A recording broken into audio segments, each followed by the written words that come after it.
They've buried the most potent energy within you and dismissed it as fantasy. From the moment you took your first breath, society began its conditioning to make you seek truth in external places, to chase purpose through distractions, to depend on structures that were never meant to free you. But something lives inside you, something timeless, something undeniable, a dormant power, coiled at the base of your spine, wrapped like a snake, quiet, watchful, ready. They called it symbolism, a spiritual delusion, even dangerous. But look deeper, across millennia, through countless cultures. This same force rises, again and again, encoded in the words of sages, whispered by shamans, guarded by priests, proclaimed by prophets. Every one of them saw it. Every one of them honored it, because they knew once you stir it, it transforms everything. This isn't about breathwork. It's not just energy centers. It's far beyond trendy philosophies. This is about reality, pure, visceral, inescapable. And the moment you experience it, your existence shifts forever.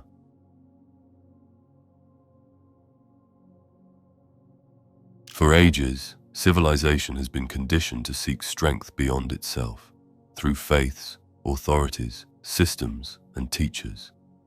But what if the ultimate wellspring of power has forever resided within you, sleeping, prepared to awaken? Kundalini isn't merely a mystical idea passed around in meditation circles or buried in obscure texts. It's an eternal energy mechanism, a conscious force embedded in your fundamental design. It has been cherished by seers, concealed by kingdoms, and distorted by contemporary society, not because it contains falsehood, but because it reveals too much truth. If this energy were completely grasped, the frameworks that thrive on your uncertainty would crumble instantly. Kundalini is not about faith. It's about direct encounter. It is the fundamental vital energy, wound like a snake at the spine's foundation, ready to spiral upward through your energetic pathways, catalyzing a complete transformation in awareness, feeling, and being. The early sages of India charted it with exacting precision, millennia before brain science even existed. They articulated the chakras not as theoretical concepts, but as power portals, each one linked to phases of human growth, mental unfolding, and conscious embodiment. They didn't theorize this, they lived it. Yet across generations, this wisdom was suppressed. Imperial domination, religious orthodoxy, and systemic terror all contributed to severing the mystical from the measurable and dismissing inner truth as folklore. Even the serpent's emblem was corrupted. In Eastern teachings, the snake embodies pure force, metamorphosis, the route to illumination. In Occidental doctrine, it was twisted into an enemy, something to dread, shun, denounce. The exact symbol that once led seekers to elevated states was turned against them to trap humanity in spiritual childhood. What more effective method to dominate people than to persuade them that their own liberation is sinful? What superior strategy to bury the divine than to declare it taboo? Still, the power never vanished. It rests silently within all. You need not be an ascetic or a visionary to possess Kundalini. You already hold it. It's wired into your flesh, your breathing, your neural pathways. Kundalini is not a fad. It is an uprising of awareness. It doesn't seek disciples. It requires truth hunters, souls ready to peel away the masks of constructed self and confront what remains beneath. That's why it's absent from curricula. That's why it's missing from research headlines or popular wellness movements. Because it doesn't market submission, it obliterates it. When this energy starts flowing through you, you become immune to fear's control, conformity's guilt, or surface-level temptations. You start to perceive with fresh vision, reason with new precision, and experience with new intensity. Yet it requires reverence, because Kundalini isn't dormant. It magnifies what already exists within you. If you are centered, focused, and modest, it can guide profound evolution. If you are careless, self-absorbed, or unready, it can intensify chaos. This is why countless lineages guarded it with practices, restraints, and inner cleansing, not to exclude seekers from it, but to ensure their readiness.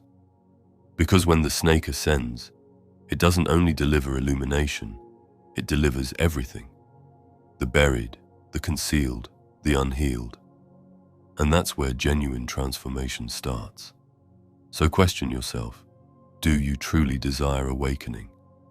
Not merely to the brightness, but to the complete reality of your nature and your programming. Because that's Kundalini's gift. It's not a retreat from existence. It's a plunge into its most profound depths.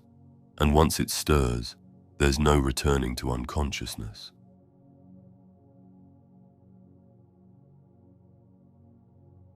Kundalini isn't a catchphrase. It isn't a symbol. It isn't something invented by sages to market you a program or provide you a temporary feeling of mystical importance. It is actual, it is vibrant, and it's already within you. But its essence and its distortions have been warped, watered down, and misconstrued for ages. What you've probably heard about Kundalini is merely the exterior, and in many instances, it's been completely false, because the reality doesn't conform to contemporary spiritual packaging or academic frameworks. The reality is that Kundalini is the pure, unfiltered force of awareness itself, a primordial biological wisdom encoded in the human structure. At its foundation, Kundalini is your vital essence in its most pristine form. Not your identity, not your mind, not your patterns. It is what fuels everything. It rests wound at your spine's base in a location called the Muladhara chakra in Eastern teachings. But this isn't figurative speech.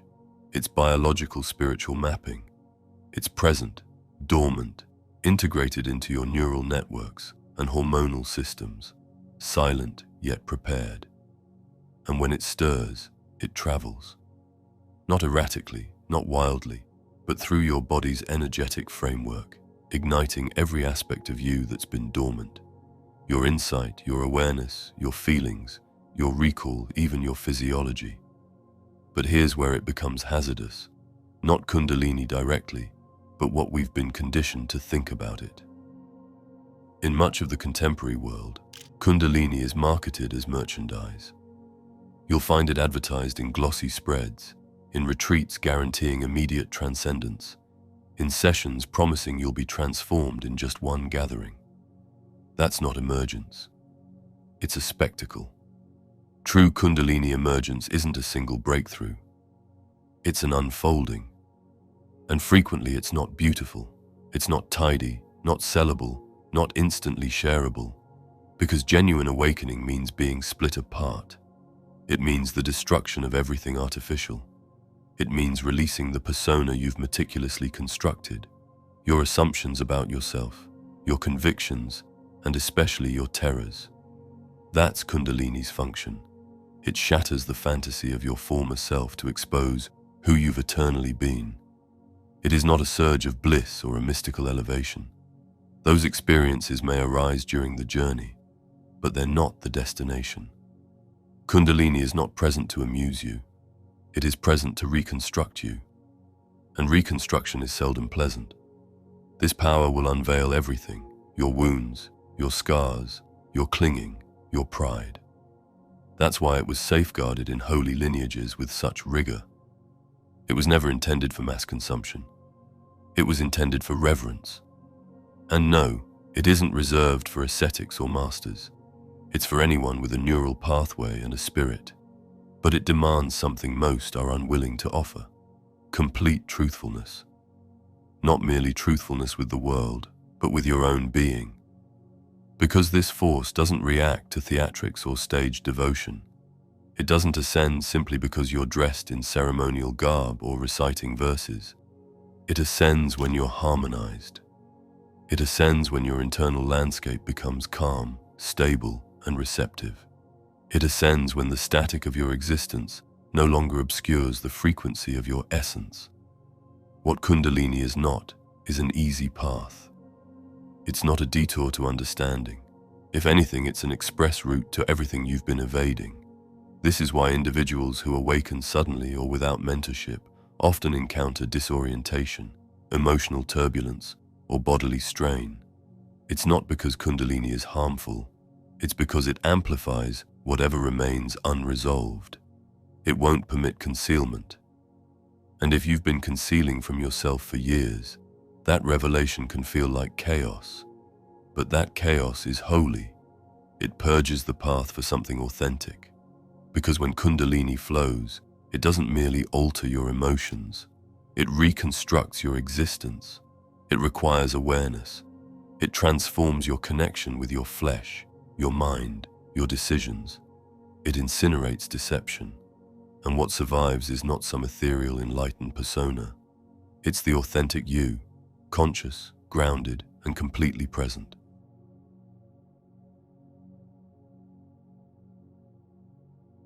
There's a fantasy that activating Kundalini is like pressing a power button.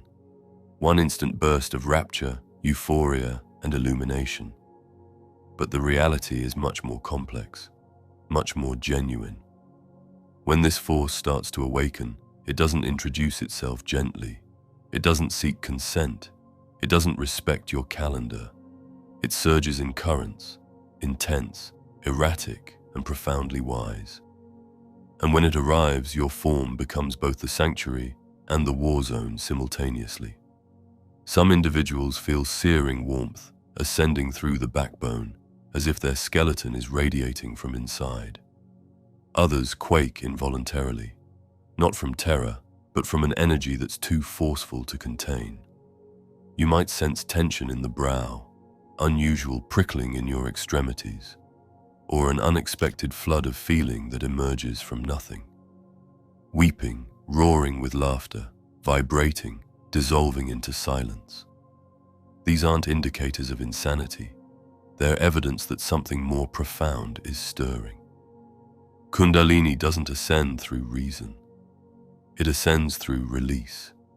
And that's why the journey can be so challenging, because release is horrifying to the self. It's the extinction of dominance, of assurance, of every identity and narrative you've cloaked yourself in for security. When Kundalini starts to flow, it ignores who you believe yourself to be. It's solely focused on what's authentic. It forces your darkness upward, the unprocessed sorrow, the concealed disgrace, the convictions you've surpassed but never examined. They all emerge. This is what most seekers don't anticipate. They arrive expecting celestial spectacles and get struck with a torrent of repressed feeling instead. But this is the genuine initiation. Kundalini emergence isn't always graceful. Actually, much of it is visceral, bewildering, even agonizing. You might abandon fascination with things that once consumed you. Connections can dissolve, not from malice, but because they were founded on iterations of you that have vanished. You may feel adrift, confused, disconnected from existence. That isn't breakdown. That's metamorphosis. You're not going insane. You're discarding the persona you constructed to endure in a reality that never revealed your true nature. And yet, even within the turmoil, there are instances so pristine, so quiet, so indescribable that you recognize something sacred is occurring. A tranquility that defies logic. A lucidity that slices through decades of static. A unity with all and void simultaneously. These are the flashes that sustain you. They're not prizes, they're signals. Signals that the suffering has meaning, that you're not being shattered, you're being reconstructed. The issue is contemporary mysticism seldom readies people for this. It markets awakening as merchandise, an apex experience, a display, a trophy. But Kundalini isn't swayed by your spiritual appearance. It's stirred by the depth of truth you're prepared to embrace. Can you confront the aspects of yourself you've rejected? Can you experience what you've deadened for decades? Can you abandon everything that maintains your limitation simply to encounter the self that's been entombed beneath strata of conditioning?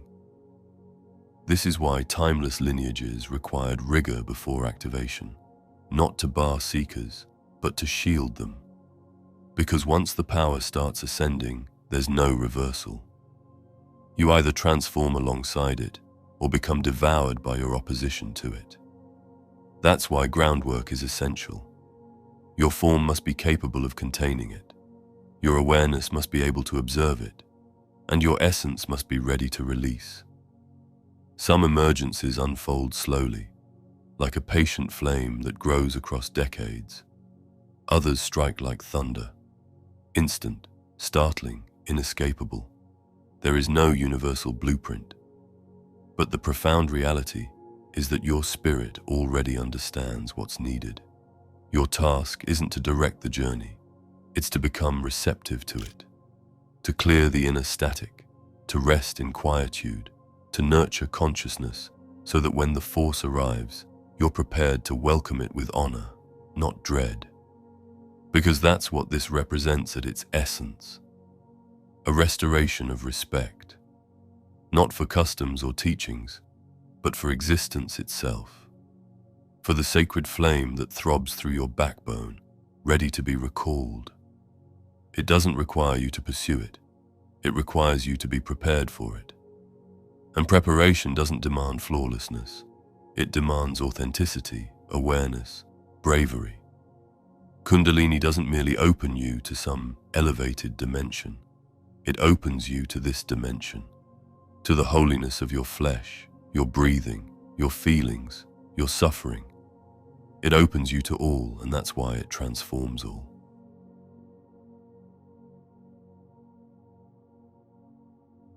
Language. Primordial cultures were already engaging with it, venerating it, and constructing complete mystical systems around it. They didn't label it force as we do today, yet they recognized it, they experienced it, they existed through it. Because they grasped what we've abandoned, that inside the human vessel exists the solution to surpassing the human state, and that strength was never external, it was eternally within.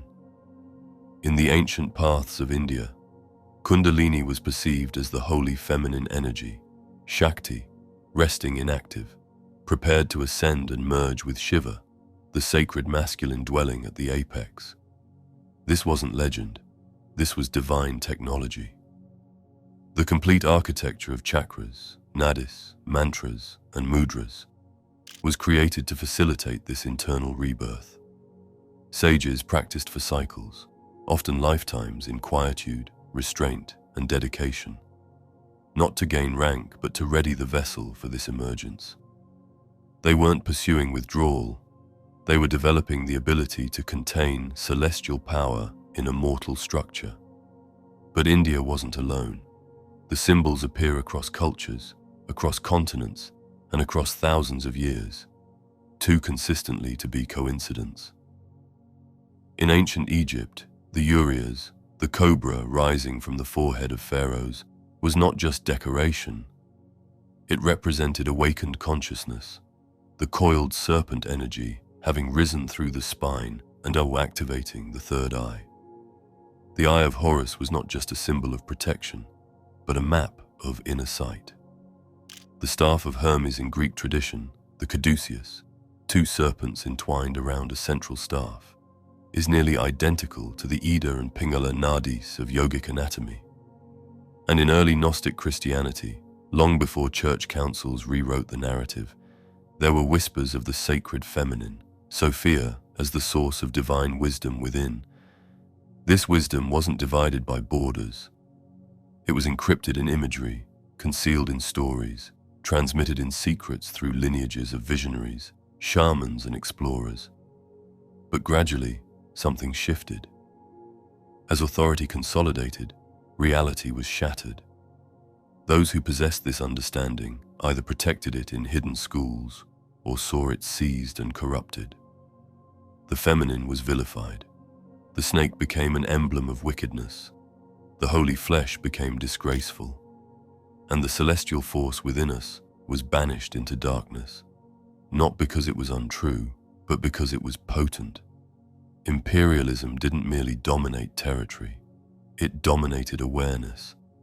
It destroyed native wisdom traditions, rejected them as backward, and substituted them with doctrines that enabled dominance, not freedom. Occidental analysis diagnosed mystical encounters as illness. Faith projected divinity outward, and research, despite its genius, severed the spirit from its examination. What survived was a gutted model of humanity, logical, controllable, severed from the internal flame. Yet still the images endured, concealed in open view within holy writings, archaic creations, legends, structures, the coil, the serpent, the rod, the gaze, the pillar, all allegories for the identical truth. The climb of power, the advancement of awareness through the mortal frame. The narrative was never completely erased. It was merely entombed under the clamor of orthodoxy and diversion. And today, steadily, it resurfaces, not via establishments, but via souls.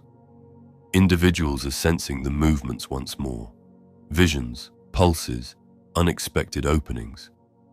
They're recalling what their forebears once embodied, that we were never designed to remain dormant, that this existence, this vessel, this breath, it's entirely within the blueprint. You don't need to become someone else to grow. You require recollection of your identity before the amnesia. The concealed chronicle of Kundalini isn't merely about history. It's a reflection for today. It reveals what was taken and what still pulses within us. It shows us that the ascent is timeless, holy, and encoded into the fundamental architecture of humanity. And regardless of how extensively it's been buried, twisted, or marketed, reality has a method of resurfacing. All it requires is one element, someone prepared to welcome it.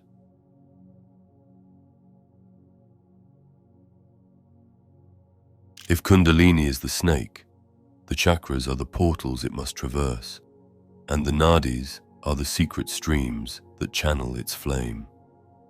This is not theoretical spiritualism.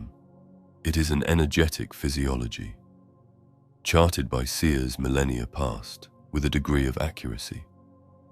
Contemporary research is just starting to grasp.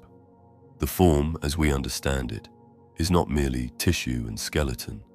It is a multidimensional matrix of awareness. And the mechanisms of Kundalini are the schematic for igniting it. There exist beyond 72,000 nadis, ethereal power pathways that weave through the human framework like an unseen lattice.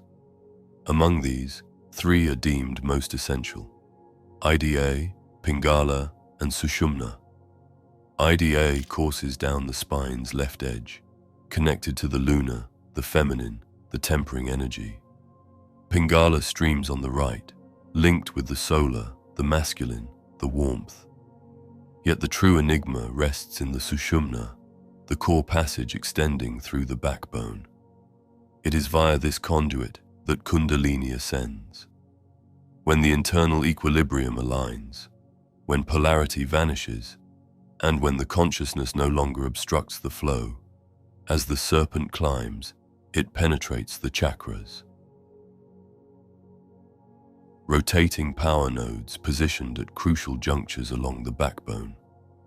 Yet these aren't embellishments for social displays. Every chakra is an intricate junction between awareness, form, and essence. The base chakra manages security and persistence. The sacral commands feeling and creation.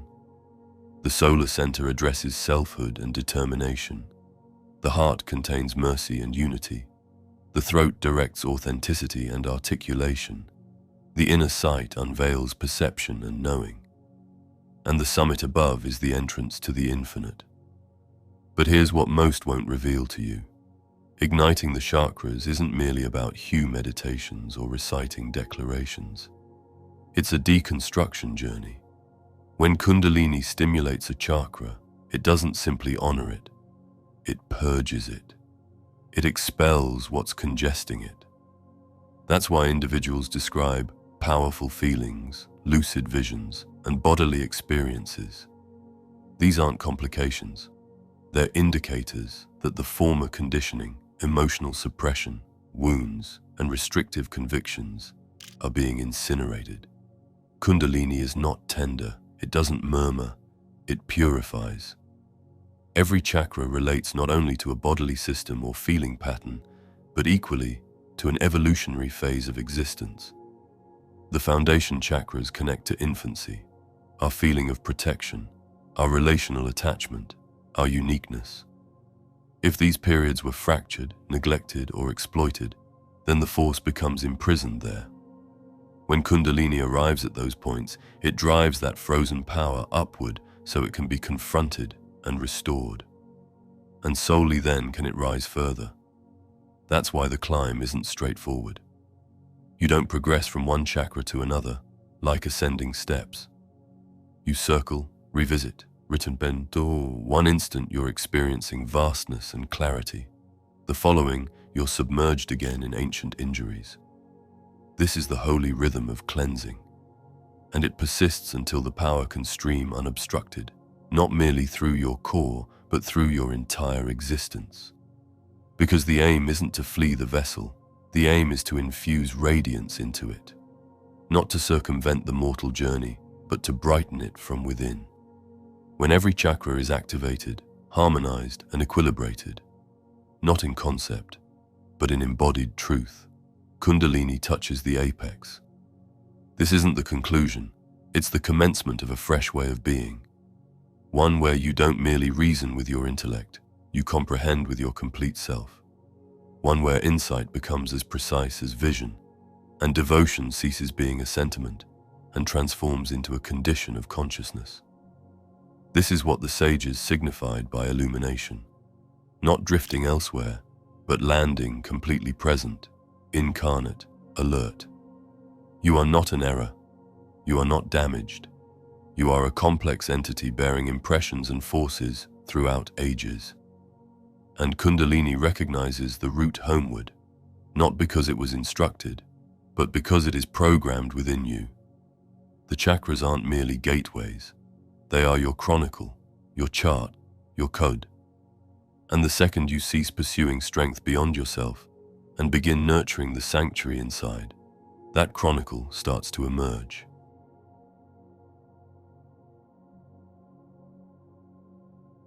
For decades, the discourse on Kundalini was restricted to shrines, retreats, and hidden gatherings of visionaries.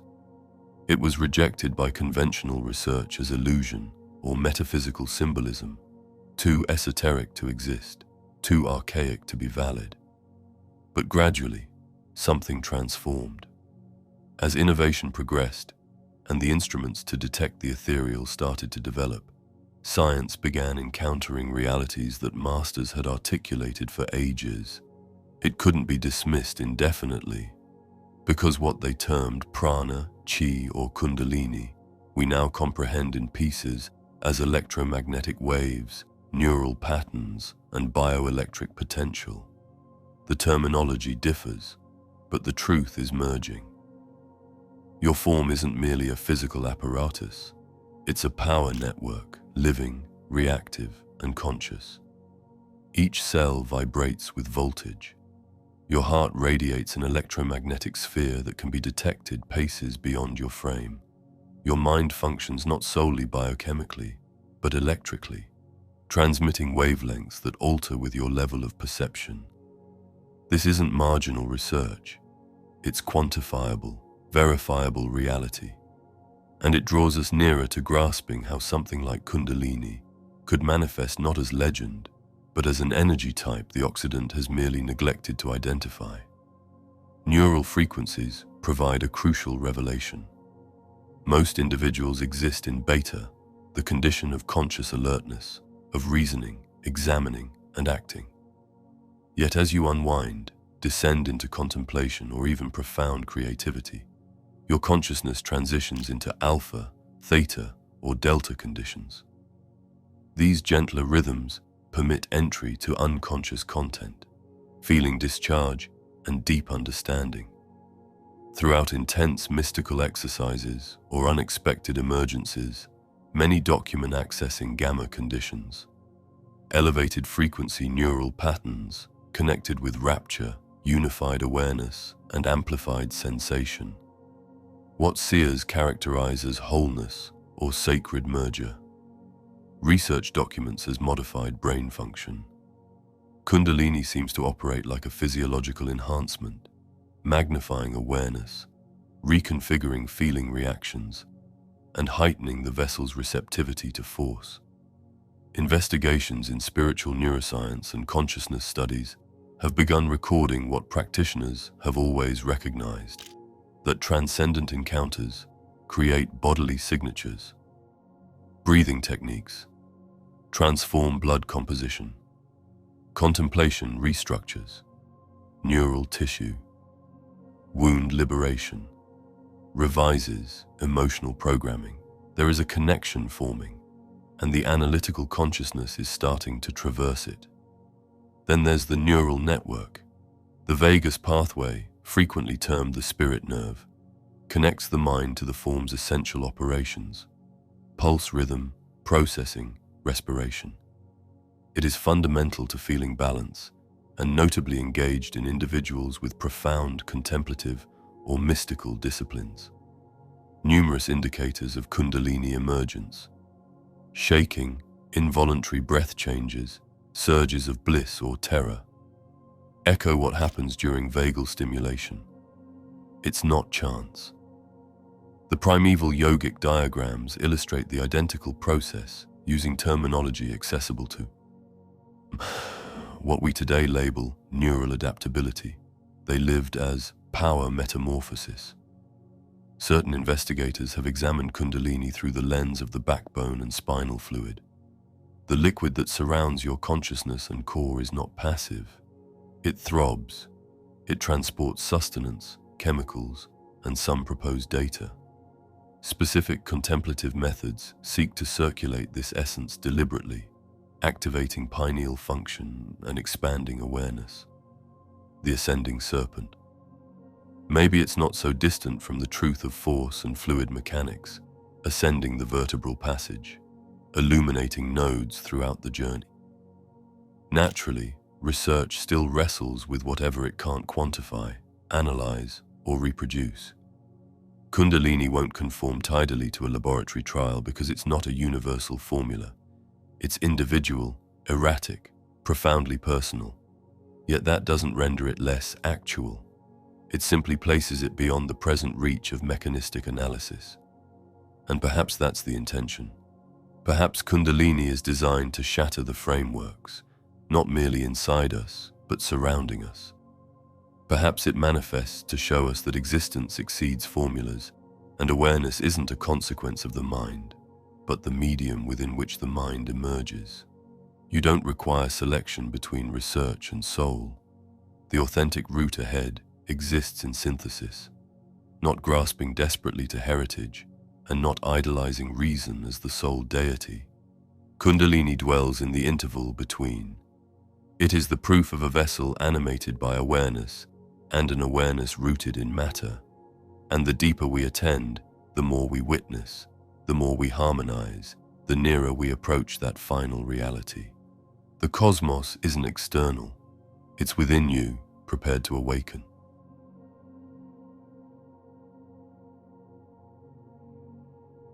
From the instant you're capable of remaining seated and signaling permission, you're instructed what to consider, what to retain, what to accept. Yet you're never educated about the reality of the power vibrating inside your own vessel.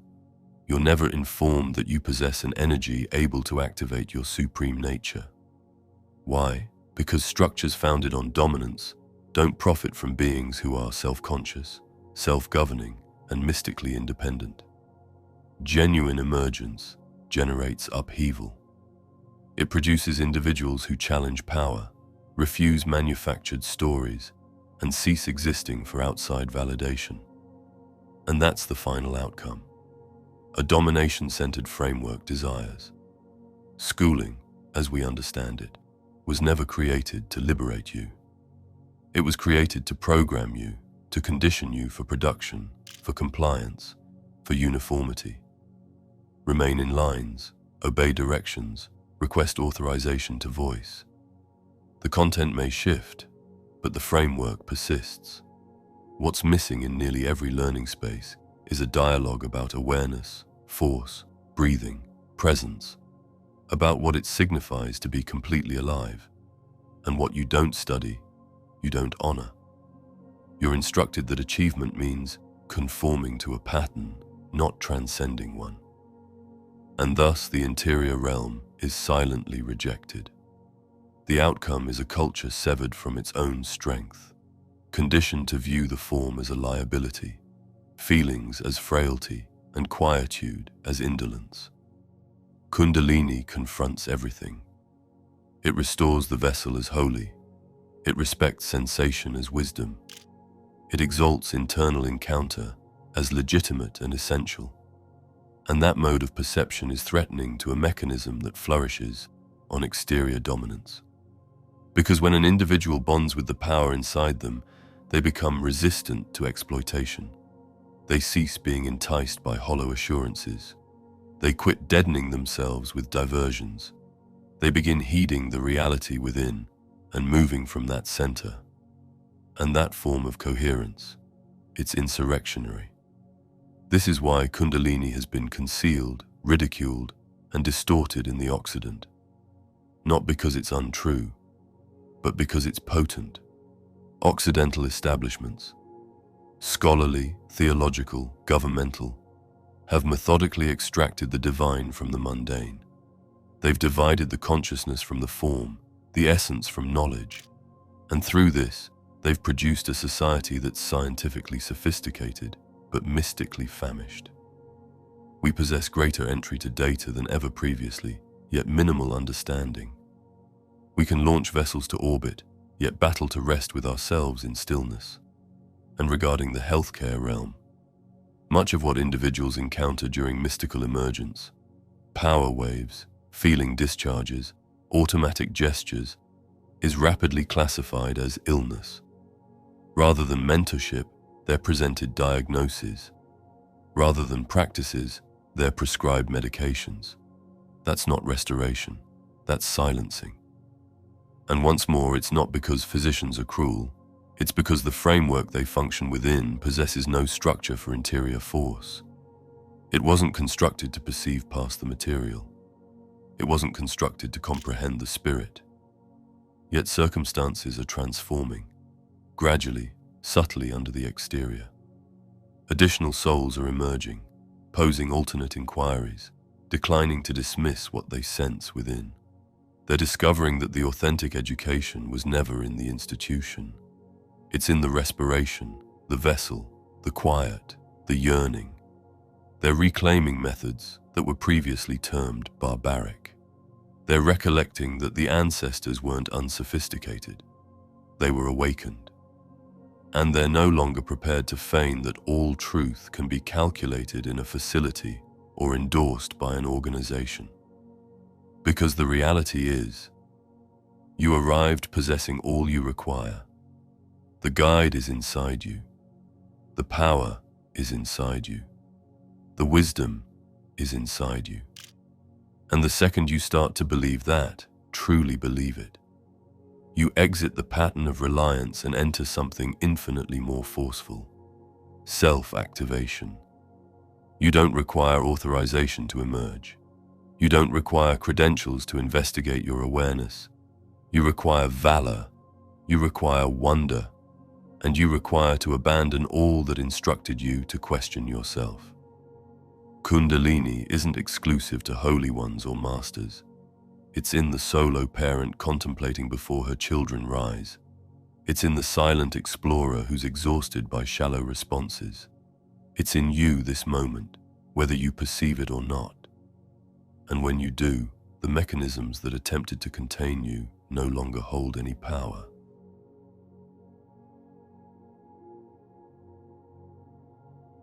Kundalini can't be forced to wake up. You can't make it happen just by trying hard or performing certain rituals. This energy doesn't respond to ego or pride. It responds to being ready. Being ready isn't about how much you know. It's about being willing to let go of what doesn't serve you anymore, making space for what's already inside you to grow. This preparation work isn't optional, it's essential. When this energy flows, it moves through every part of you, your brain, your memories, your feelings, and your thoughts. If something is blocking you, Kundalini will show you where. If you're stuck in your ways, it will push you. If you're open, it will lead you. That's why the first step isn't about activating this energy, it's about clearing yourself. Not in some religious sense, but in terms of your energy. Can your system handle this powerful energy? Can you stay balanced when your sense of self begins to change? This is why ancient traditions taught more than just meditation. They taught self-control, regular practice, breathing techniques, moderation, and stillness. Not to punish the body, but to refine it. They wanted to create a clear vessel, free from distractions and chaos. In our world that values constant stimulation, finding calm becomes precious. This calm isn't passive, it's powerful. It helps you notice subtle things. It trains you to see clearly, and it teaches you to watch without reacting. When Kundalini energy rises, being able to observe is essential. Without this skill, you get overwhelmed by the energy. With it, you can navigate through it. Start with your body. Don't force it. Just pay attention. What helps you feel safe, stable, and alert? Movement helps. Stretching, walking, flowing. Not to show off, but to connect. Breathing is key. It shows your state of mind. Shallow breathing means scattered thoughts. Deep breathing means grounded awareness. Learn to breathe with purpose, not just during meditation, but in everyday life. Awareness doesn't just happen when you meditate. It happens whenever you choose to return to yourself. Being emotionally ready means being honest. Can you tell the truth about your feelings? Can you sit with discomfort without trying to fix it? Can you forgive the parts of yourself you were taught to hide? This energy will bring up everything you've buried, not to judge you, but to free you. But freedom isn't just about finding light without darkness. If you're only chasing good feelings, you're not seeking reality. Real life includes everything: pain, joy, anger, love. The more you can accept all of it, the more you can transform. Intellectually, the discipline is modesty. You're not present to dominate Kundalini, you're present to yield to it. That doesn't signify being inert. It signifies being open, observing your cycles, releasing the urge to categorize each feeling, to rationalize each transition. Allow the encounter to instruct you. Don't attempt to command it. Allow it to guide you until expertise emerges organically, not coerced. And above all, abandon the urgency. Emergence is not a competition. This isn't about arriving anywhere. The force already recognizes the path. You simply must cease obstructing it. Stop chasing peak experiences, spiritual highs, or enlightenment as a goal. Kundalini doesn't care about your vision board. It cares about your presence, honesty, and willingness to feel everything. If something deeper than just curiosity awakens in you while reading this, that's a sign. Not that you should chase Kundalini, but that you might be ready to be quiet enough to experience it. The doorway is already there. The energy is waiting. All you need to do is not pull back when it rises. When the transformative energy comes, welcome it as a teacher, not a threat. Self-discipline isn't restriction, it's commitment. Not to a belief system, but to your own growth. Not to following someone else, but to honoring what's sacred within you. You're not preparing for a moment. You're preparing for a lifetime of clarity. A life built not on what others told you, but on what you've remembered within yourself.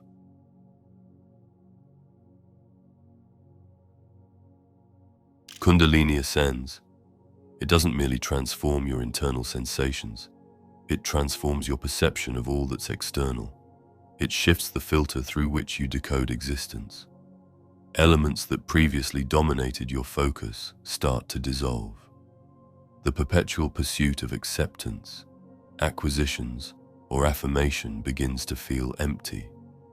Not because you've grown apathetic, but because you've aligned with a resonance that flows beneath superficial static. You start to discern what's authentic, what merits your force, and what's been depleting you for decades without your awareness. This is the aspect of emergence that remains underexplored. The synthesis, the re-entry. Because following the inferno, following the deluge, following the rapture and the collapses, arrives the hushed inquiry. How do I exist now? And the response isn't always evident. You don't receive a manual, you're not granted a designation. You simply begin to navigate reality differently. Gentler, clearer, tenderer, stronger. You vocalize less, yet with greater substance. You attend more, yet with increased profundity. You start to perceive the divine in the ordinary. The manner light travels across surfaces, the cadence of your own respiration, the essence beneath another's speech. Existence ceases being a haze and begins becoming a reflection. Yet with this fresh vision arrives accountability. Kundalini doesn't render you superior to others. It merely renders you more conscious. And consciousness delivers decisions. Will you exist in harmony, or will you violate what you now understand? Will you respect what your insight reveals, even if it opposes convention? This isn't about achieving flawlessness. It's about being genuine, about existing in a manner that doesn't forsake the reality you've encountered. The reality will continue accelerating. Individuals will persist in marketing diversions. Yet once this force has stirred within you, something permanent occurs. You cease succumbing to deceptions. You begin sensing the burden of what's artificial. You can't return to pretense. That doesn't signify you retreat from existence. It signifies you engage it completely, yet by your own standards. You might still maintain employment, settle obligations, traverse difficulties. Yet beneath everything there's a quietude that remains unmoved. A lucidity that stays unshaken. And that is how authentic liberation feels.